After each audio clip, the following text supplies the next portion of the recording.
Buenos días, yo les voy a hablar acerca de la teoría cognitiva. Nuestro grupo está conformado por Enrique Celi, Diana Poetati y Paula Martínez de la Vega. Las representaciones de nuestra experiencia en el mundo. Se dice que los teóricos cognitivos se interesaron por entender cómo organizamos, almacenamos y recuperamos la memoria de nuestras experiencias. ¿Cómo hacemos esto? Pues bien, para entender esto necesitamos saber qué son los esquemas y su desarrollo.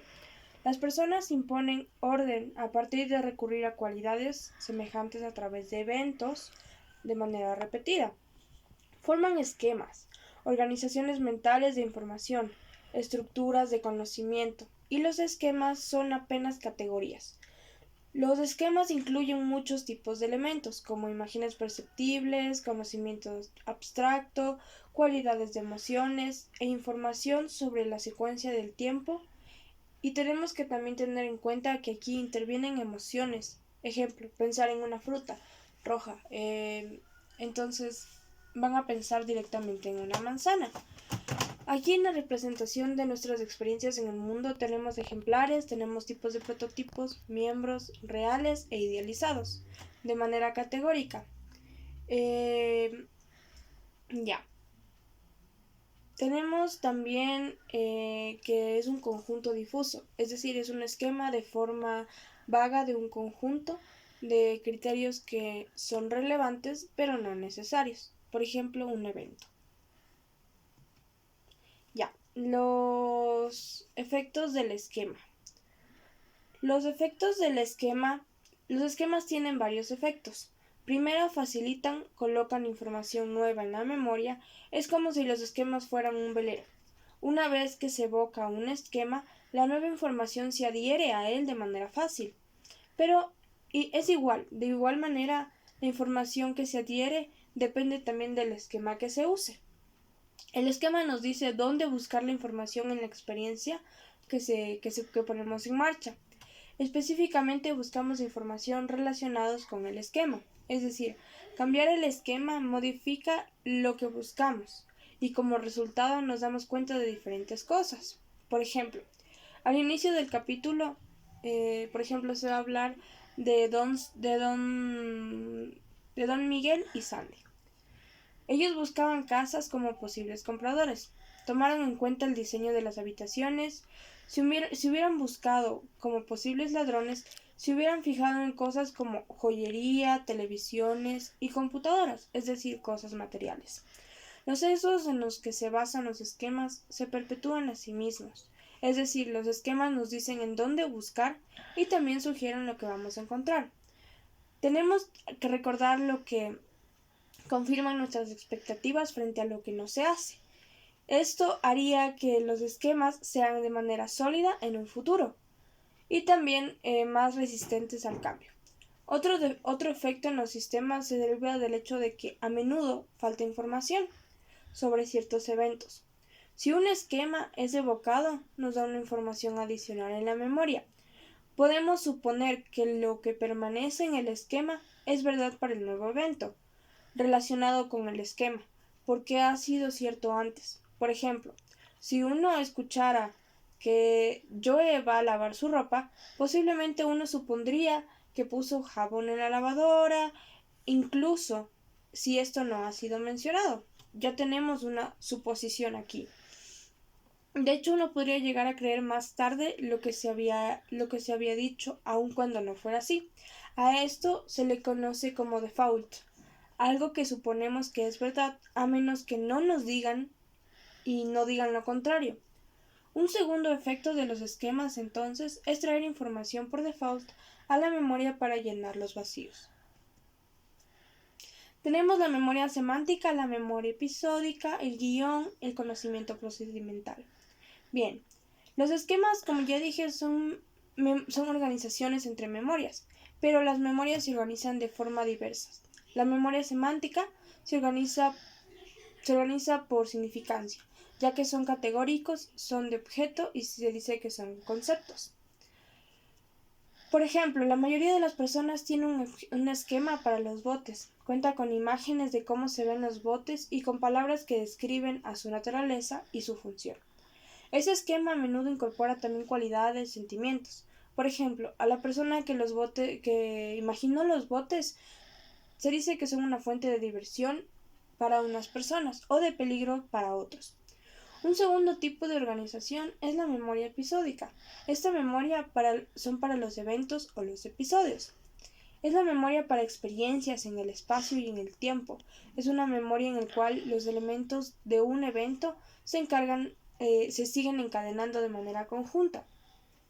Algunos son largos y elaborados, por ejemplo, ir a la preparatoria. En cambio, otros también se puede decir que son breves, como escuchar el chirrido de llantas en el pavimento, seguido del chocar del metal y de cristales que se estrellen. Un evento breve se almacena solo como parte de un evento más grande. Por ejemplo, un accidente automovilístico quizá haya sido un episodio que experimentó en la preparatoria. Si uno experimenta suficientes episodios de un determinado tipo, se empieza a formar un esquema de clase episódico. A este tipo de esquema se le conoce como un guión.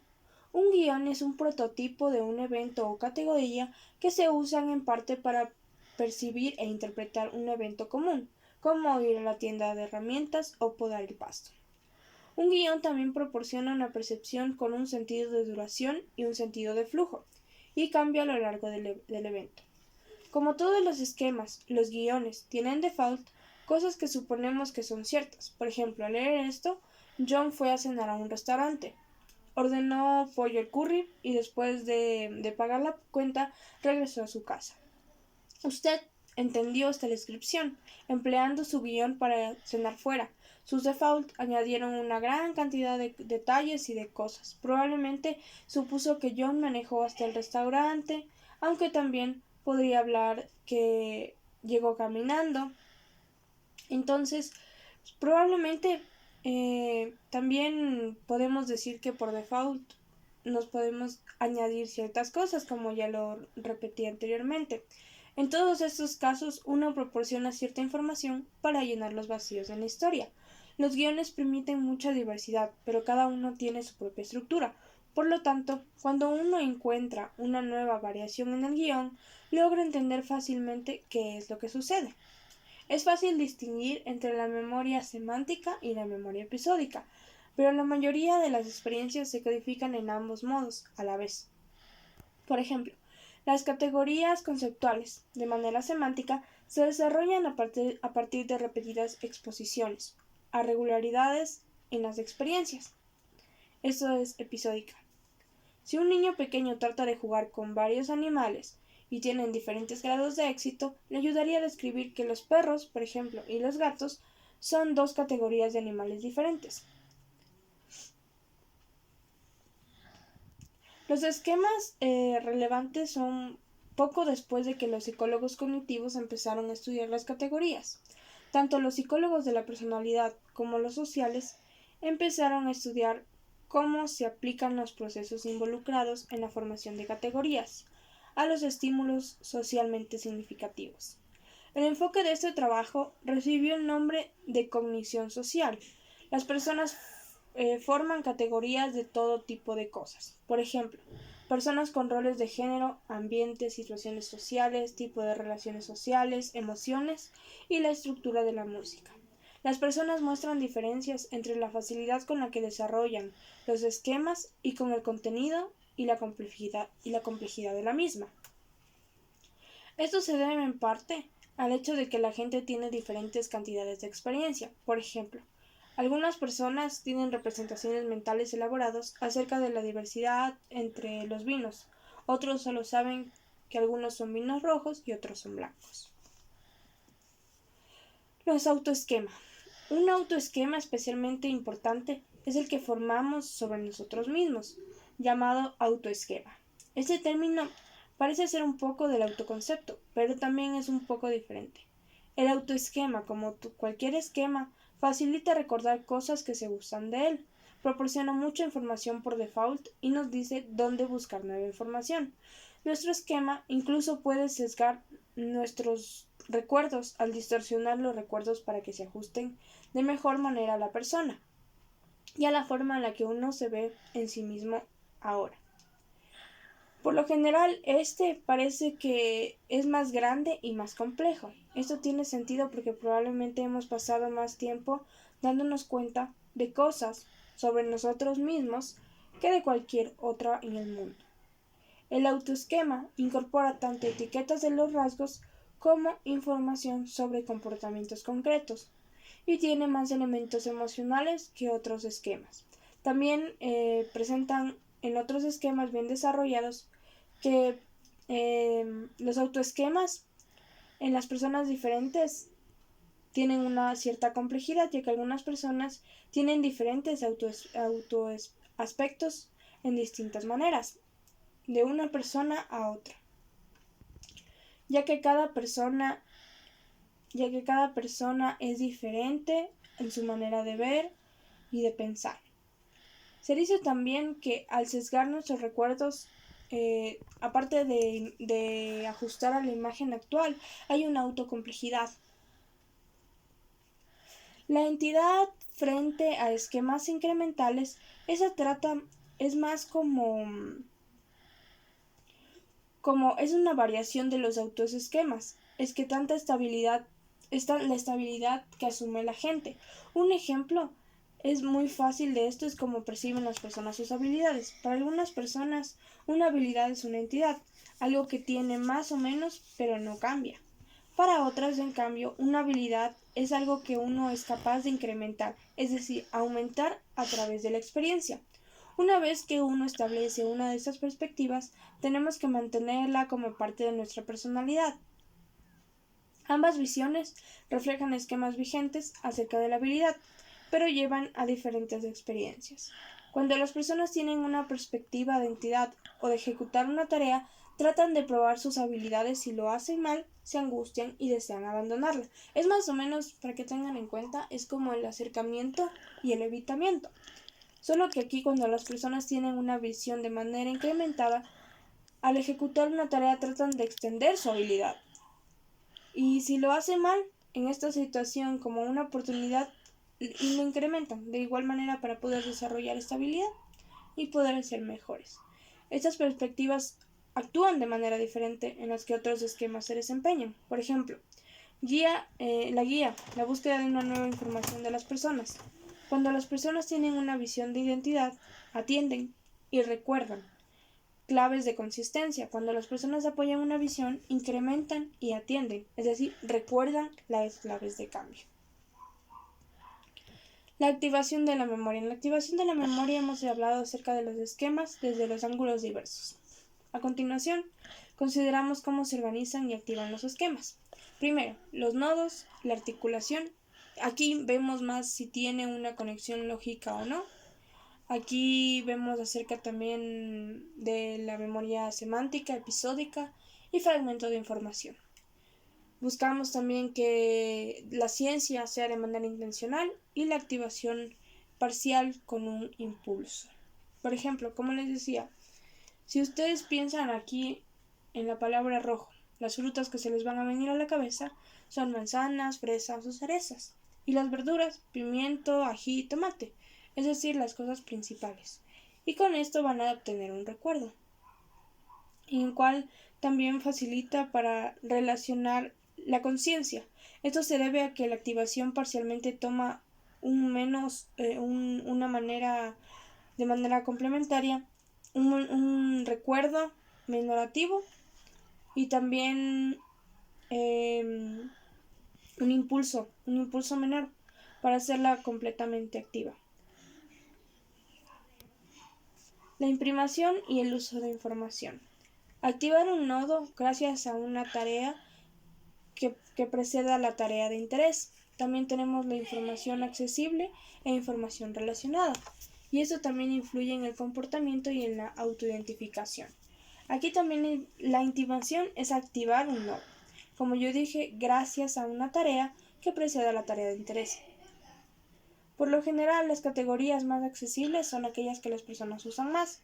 Por lo tanto, accesibilidad refleja la disponibilidad para usar esquemas específicos para ver el mundo. Entonces, encontrar qué esquemas están arraigados y son accesibles cuando una persona ofrece información acerca ofrece información acerca de lo que pasó. Por ejemplo, tenemos aquí un ejemplo. Los niños que crecieron en vecindarios pobres tienen más posibilidades, por lo general, a sufrir violencia. También, si uno se presenta como honesto y después considera un objetivo que podría ser deshonesto, las personas más posibles de observar deshonestidad en esta técnica más permite que sean accesibles a la información de eventos, como ya bien lo mencioné. Las influencias no conscientes en el comportamiento. Estas influencias como tal nos dice que tienen ciertas imprimaciones de manera subliminales, fuera de la conciencia. El inconsciente cognitivo, en cambio, está en contra con el consciente psicodinámico. Ya. Aquí la línea de investigación que iniciaron los colegas dejaron en claro que la información no tiene que llegar en sí no tiene que llegar a la conciencia para influir en lo que sucederá después. En este trabajo, los participantes en la investigación recibieron ciertas imprimaciones de manera subliminal, es decir, imprimaciones fuera de la conciencia. Esas imprimaciones subliminales a menudo tienen los mismos efectos que las imprimaciones evidentes.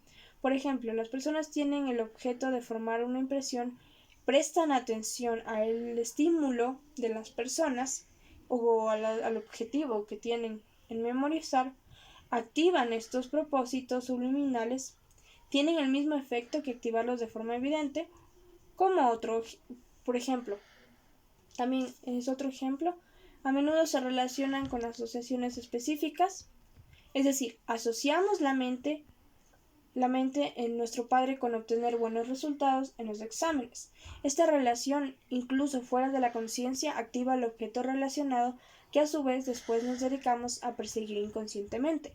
También existe evidencia de que la imprimación subliminal de una emoción provoca que los juicios sobre estímulos subsecuentes tomen esa cualidad de manera emocional. Las perspectivas conexionistas de la organización mental. Aquí trata más acerca de los procesamientos del distribuidor en paralelo, las redes neuronales, el conexionismo, las redes de unidades simples, que satisfacen a la vez simultáneamente múltiples restricciones, y la percepción social y toma de decisiones. Aquí, a su vez, tratan de indicar por qué estas ideas son útiles para otras áreas de la psicología, incluyendo también una aplicación interesante que es lo que se hace la percepción social y toma de decisiones. Los modelos de procesos duales. Aquí en los modelos de procesos duales trata más de que los psicólogos cognitivos lucharon constantemente durante algún tiempo con diferencias entre los enfoques del procesamiento de manera simbólica y conexionista. Algunos se convirtieron en la idea de que la cognición involucra dos tipos de pensamientos. En primer lugar, Smalling, en el año de 1988, él dijo que se usa el procesador consciente para el razonamiento voluntario y para el seguimiento del procesamiento de instrucciones, y un procesamiento intuitivo maneja la solución intuitiva de problemas, es decir, estrategias de manera heurística y actividades calificadas o automáticas usando procesos conexionistas. Este punto de vista lo comparten también otros modelos de procesos duales de la psicología cognitiva. Al realizar el procesamiento controlado, la mente en efecto dice que encuentra una regla, aplica la situación, lleva a cabo los pasos lógicos de manera inferencial y acción y toma las decisiones cuando sean necesarias. Aquí más nos enfocamos en el procesador consciente, el razonamiento voluntario y para el seguimiento de programas de instrucciones, el procesador intuitivo para los problemas, estrategias heurísticas y actividades calificadas usando procesos conexionistas, y las experiencias de Lynchit, de manera que este patrón aparece cuando no exista ninguno antes. Los modelos de procesos duales tienen dos autocategorías de manera cognitiva: el sistema racional y el sistema experimental. El sistema racional es el proceder con más cuidado, más cautela, de manera analítica y planificada. También tenemos el pensamiento, que este también influye en el sistema racional. Y el sistema experimental, que es más acerca de la respuesta que das ante un estímulo, la respuesta de manera intuitiva. Gracias.